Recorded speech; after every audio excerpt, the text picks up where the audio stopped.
आपने first part देख लिया होगा। आप फर्स्ट पार्ट पहले देखेंगे, देन उसके बाद सेकंड पार्ट देखेंगे, तब आपको ये चैप्टर समझ में आएगा, चेंजेस अराउंड अस। तो अभी तक हमने देख लिया था 5.4 तक का। लास्ट टॉपिक था अपना डिसरेबल सॉरी वांछनीय और अवांछनीय चेंजेस। देन आज 5.5 में देख लेंगे physical and chemical changes. Physical means भौतिक और केमिकल मीन्स रासायनिक चेंजेस।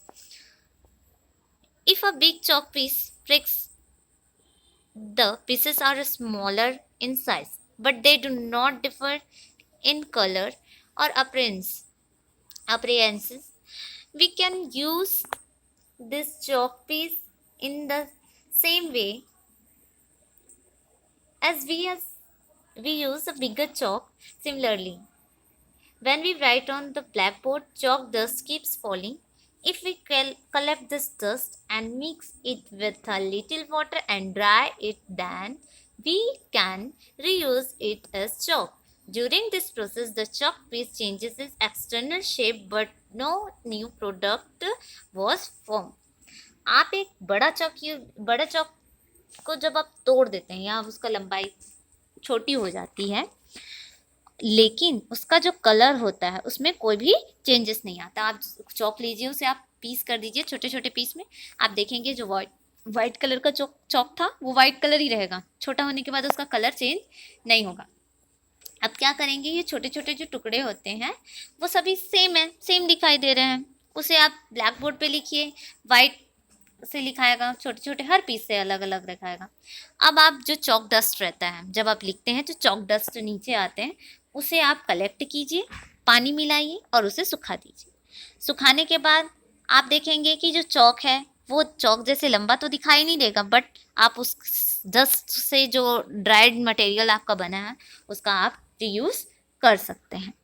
और जो जो बना है, नया प्रोडक्ट कुछ भी नहीं बना है, चौक था वो चौक ही है। Okay, we know that if we keep ice in the open, then due to the higher temperature in the environment, the ice melts and form water. When water is heated, it turns into water vapor. In this example, water changes its state, but no new substance it form. आप जानते हैं कि जो बर्फ़ होती है, जो ice होती है, उसे हम ऐसे ही रख देते हैं बाहर रूम टेम्परेचर पे, तो बर्फ़ पिघल के पानी में चेंज हो जाती है या वाटर में बदल जाती है। और जब हम वाटर को हीट करते हैं, गर्म करते हैं, तो वाटर क्या हो जाती है, वाटर वेपर में चेंज हो जाती है। मैंने आपको पहले ही बताया था, है ना। तो वो चेंज हो गई किस में, पहले बर्फ आइस है, आइस चेंज हुआ वाटर में एंड वाटर चेंज हुआ वेपर में, ठीक है। लेकिन आप एग्जांपल देखते हैं कि जो वाटर होता है वो उसके चेंज हुआ अवस्था में, उसके स्टेट में चेंज हो रहा है, चेंजेस इज स्टेट वाटर के, बट कोई भी न्यू प्रोडक्ट नहीं मिल रहा है, ठीक है। यहाँ पर जो नए प्रोडक्ट मिल रहे हैं, नहीं मिल रहे हैं। यहाँ पर आइस था, आइस से वाटर बना, वाटर के बाद वेपर बना और वेपर चेंज होकर क्या बन जाएगा, वापस से वाटर। तो उसमें कोई भी नया प्रोडक्ट नहीं बन रहा है, तो इस चेंजेस को बोलते हैं फिजिकल चेंज। क्या बोलते हैं, फिजिकल चेंज। तो इंग्लिश में यहाँ पर डेफिनेशन है, तो आप इसे अच्छे से लर्न कर लेंगे। Changes in which no new substances form are known as physical changes. ऐसे चेंजेस जिसमें कोई भी नया प्रोडक्ट नहीं मिलता, नया सब्सटेंस नहीं बनता, उसे बोलते हैं फिजिकल चेंज, जो आप एग्जांपल में यहाँ पर देख रहे हैं। Okay, a few example of physical changes are tearing of paper, mixing of salt with water, sublimation of ammonium chloride, etc. आप देखेंगे कि जो फिजिकल चेंज के कुछ एग्जांपल हैं, जैसे टीयरिंग ऑफ पेपर मीन्स कागज को फाड़ना, mixing of salt with water means जल में या पानी में नमक को घोलना। ये सारे फिजिकल चेंज के एग्जाम्पल होते हैं। Characteristic of physical changes are, कुछ विशेषताएं हैं, कैरेक्टरिस्टिक है फिजिकल चेंज की, जो आज हम यहाँ देख रहे हैं पॉइंट्स में। फर्स्ट पॉइंट है, there is changes physical properties is like colour, shape, size and state. जो फिजिकल चेंज है वो उसमें क्या होता है, फिजिकल चेंज में उसके परिवर्तन होता है, किसमें, आकार में, आकृति में और अवस्था में, कलर में, शेप में, साइज में और स्टेट में। जैसे यहाँ पर आइस था, आइस सॉलिड है, आइस है, आइस चेंज होके वाटर में बदला मीन्स लिक्विड में बदल गया, तो उसका साइज भी, शेप भी चेंज हो गया और स्टेट भी चेंज हो गया। देन वाटर को गर्म किए तो ये देखिए फिर से स्टेट उसका चेंज हो गया, देखिए ये वेपर बन गया, भाप में बदल गया। तो क्या हो रहा है, इसकी प्रॉपर्टीज क्या हो रही है, चेंज हो रही है, colour, shape and size. Second देख लेते हैं, no new substance is form. कोई भी न्यू सब्सटेंस नहीं बनता, कोई भी नया पदार्थ नहीं बनता, किसमें, फिजिकल चेंजेस में। थर्ड देखते हैं, the characteristic properties of the substance are not changed. Means जो भी पदार्थ है, जो भी सब्सटेंस है, उसका कोई भी लाक्षणिक गुण नहीं होता, कोई भी इम्पोर्टेंट कुछ भी प्रॉपर्टीज नहीं होती उसकी, कोई भी लाक्षणिक गुण नहीं होते। तो अब ने देखा कि ये सब क्या हो रहा है। देन नेक्स्ट देख लेते हैं, activity third, material required, conical flask or plastic bottle, washing soda, lemon juice, candle and matchstick. Take a conical flask and add 1 spoon of washing soda and some water to it. Stir this mixture till the washing soda dissolves completely. Now add lemon juice into this mixture. You will see that gas comes out in the form of bubbles. Now hold a burning matchstick and candle at the mouth of the flask. You will see that the candle or the matchstick blows out because the gas released in the form of bubbles is carbon dioxide, which does not support burning.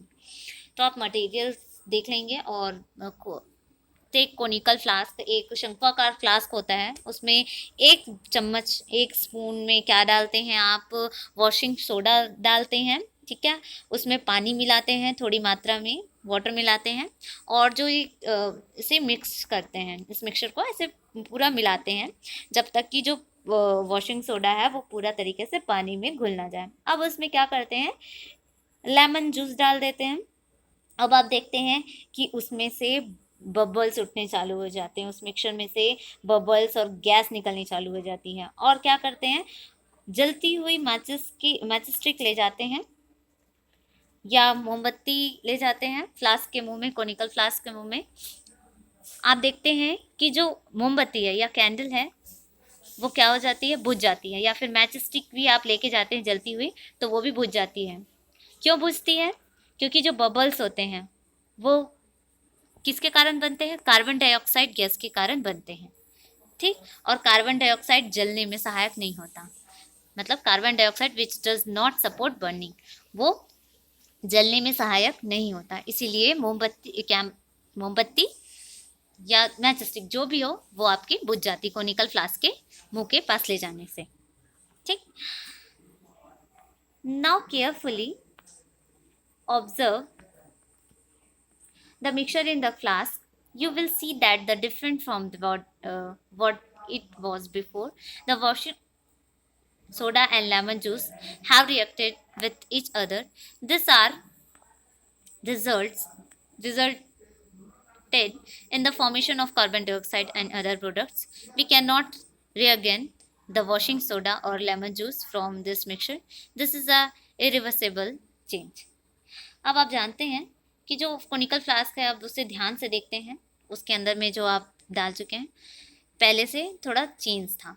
जो आप पहले पानी, lemon juice डालने से पहले पानी और soda को जब आप मिलाए थे तो पहले उसका जो फॉर्म था वो चेंज था। अब क्या करते हैं, कपड़े धोने का जो सोडा है और नींबू का रस है, उसे जब दोनों रिएक्ट करते, दोनों क्रिया करते तो कार्बन डाइऑक्साइड बनता है और बहुत कुछ अलग टाइप का सब्सटेंस भी मिलता है वहाँ से। अब क्या करते हैं, लेमन जूस, कपड़े धोने का सोडा वापस से नहीं मिल सकता है।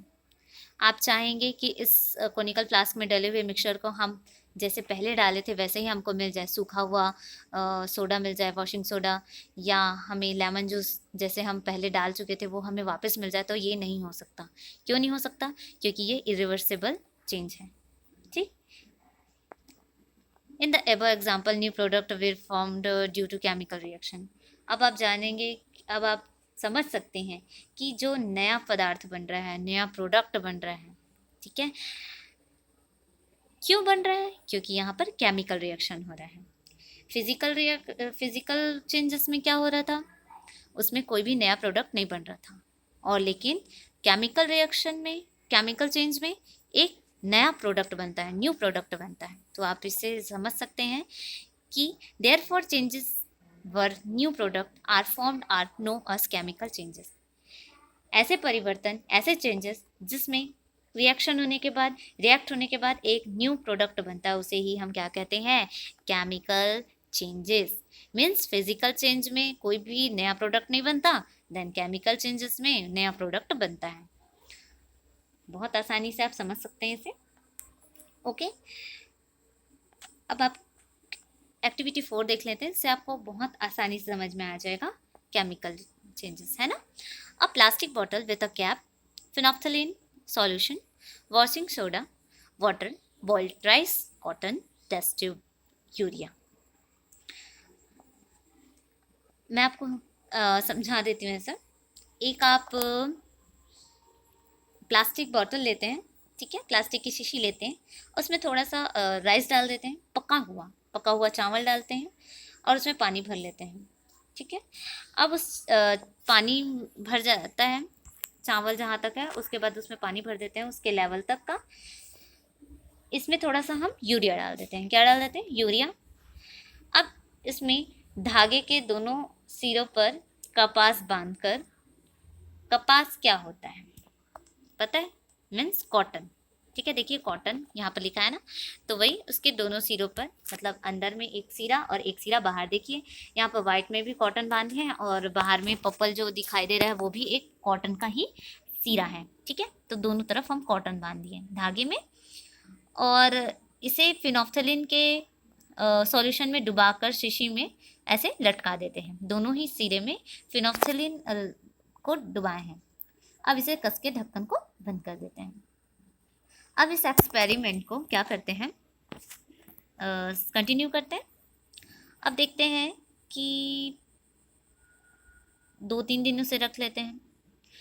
जब 4th डेज होता है, जो चौथे दिन होता है, आप देखेंगे कि जो प्लास्टिक बोतल के अंदर वाला जो क्या है, कॉटन है, फिनोफ्थलीन वाला, वो क्या हो जाता है, भीतर वाला पर्पल कलर से चेंज होकर वाइट कलर हो जाता है। क्योंकि जो फिनोफ्थलीन सॉल्यूशन होता है, अगर आप कॉटन फिनोफ्थलीन सॉल्यूशन में डालेंगे तो वो पिंक कलर का, डार्क पिंक कलर का हो जाता है फिनोफ्थलीन सॉल्यूशन में डालने के बाद। बट आप 4 डेज में देखेंगे कि जो अंदर में रखा हुआ कॉटन था, उसका गुलाबी रंग या पिंक कलर क्या हो गया, उड़ गया है, कलरलेस हो गया, वाइट हो गया। लेकिन जो बाहर वाला है कॉटन, वो अभी भी पिंक कलर का है। क्यों? क्योंकि ये बेसिस फिनोफ्थलीन है, जो जिसके कारण वो ऐसा कलर होता है। अब क्या करते हैं, फिनोफ्थलीन के घोल में थोड़ा सा कपड़ा धोने का सोडा डालते हैं, और घोल का रंग गुलाबी हो जाता है, ठीक। तो इससे आपको समझ में आया कि ये जो चेंजेस हो रहा है वो क्यों हो रहा है, ठीक। आगे क्या होता है कि जो प्लास्टिक के बोतल में रखे हुए चावल है, वो ऐसा क्यों होता है, रंगहीन क्यों होता है? क्योंकि उसमें किण्वन की प्रक्रिया होती है। मीन्स वो चावल क्या होने लग जाता है, सड़ने लग जाता है, इमर्स्ड होने लग जाता है। क्योंकि 4 दिन के बाद जब आप देखते हैं तो उसमें कार्बन डाइऑक्साइड बनना चालू हो जाता है। किसमें? चावल में। क्योंकि कोई नया पदार्थ कार्बन डाइऑक्साइड बना है, इसलिए वो कलर क्या हो गया है, चेंज हो गया है। गुलाबी रंग किस में बदल गया है, कलरलेस हो गया है। क्योंकि हम चावल को पानी में डुबा के रखे थे, और उसमें कौन सी क्रिया होने लग गई थी, सड़ने की क्रिया चालू हो गई थी। This is called fermentation. क्या बोलते हैं इसे? फर्मेंटेशन मीन्स किडवन। Characteristic of chemical reaction. अभी तो हमने कैरेक्टरिस्टिक ऑफ फिजिकल रिएक्शन पढ़ा था, अब हम केमिकल रिएक्शन के बारे में पढ़ेंगे। फर्स्ट है chemical reaction occurs between reactant,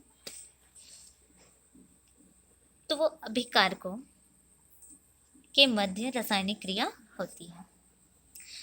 new product are found, इसमें नया पदार्थ या प्रोडक्ट बनता है, जबकि फिजिकल चेंजेस में ऐसा कुछ भी नहीं होता है।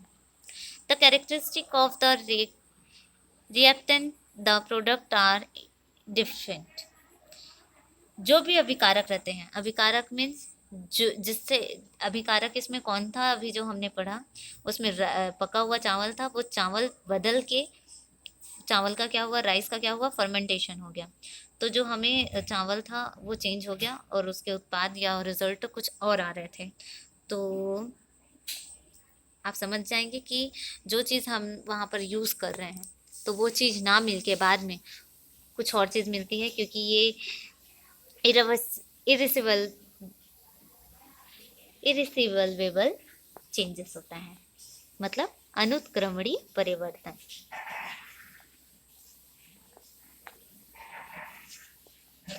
नेक्स्ट पॉइंट देख लेते हैं।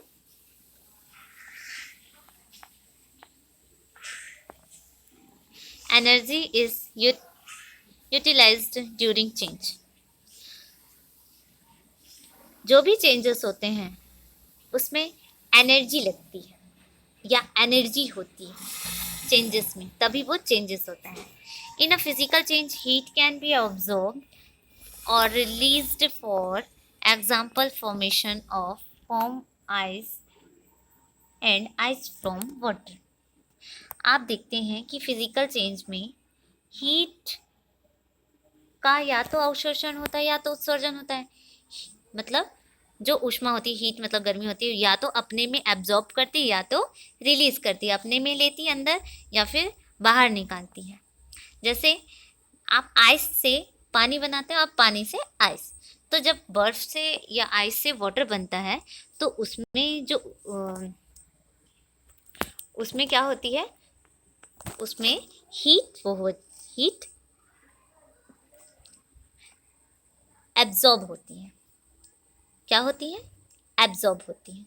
देन जब वाटर से आइस बनाते हैं तो उस समय हीट क्या होती है आपकी? रिलीज्ड होती है, बाहर निकलती है। समझ में आया? तो इसमें एनर्जी हो लगती है। In chemical reaction also heat is either absorb or released. For example in the formation of nitric oxide heat is observe. If a water in power of limestone heat is released. Hence in all physical and chemical changes either heat is released or absorbed. इसी प्रकार आप देख लेते हैं कि जो रासायनिक means chemical reaction होते हैं, केमिकल रिएक्शन में चेंजेस होते हैं, उसमें हीट का अवशोषण होता है या तो उत्सर्जन होता है, मतलब दोनों चीज़ दोनों में ही होती है। जैसे नाइट्रिक ऑक्साइड का जब हम लोग बनाते हैं, फॉर्मेशन करते हैं, बनाते हैं, तो उसमें हीट का एब्जॉर्प्शन होता है। क्या होता है? ऑब्जॉर्प्शन होता है, अपने में हीट को लेती है। और जब चूने के पानी मतलब लाइम में चूने के पानी में डालते हैं, चूने के पानी से ऊष्मा देखते हैं तो उसे उत्सर्जित होती है। जब आप चूना लेते हैं और उसमें पानी डालते हैं तो आप गर्म गर्म महसूस करेंगे, मतलब क्या हो रही है? हीट रिलीज हो रही है। तो इससे आप समझ जाएंगे कि ऊर्जा होती है दोनों ही चेंजेस में, है ना। इसके साथ ही ये चैप्टर हमारा कंप्लीट होता है। वी हैव लर्न, ये आप पॉइंट्स है कुछ तो आप देख सकते हैं, पढ़ सकते हैं। जो मैंने आज पढ़ाया है, आपने जो पढ़ा है उसी से रिलेटेड कुछ शॉर्ट नोट्स हैं जो आप देख सकते हैं। इसके बाद आप कर लेंगे एक्सरसाइज हैं, ठीक। ये सारी चीज़ें हैं जो आप खुद से कर सकते हैं। अगर आप चैप्टर बहुत अच्छे से समझे हैं, सुने हैं, तो ये आसानी से ये सारी चीज़ें कर सकते हैं। ओके, तो ये चैप्टर आपको आई होप सो अच्छे से समझ में आया होगा। ठीक है, thank you students, have a nice day.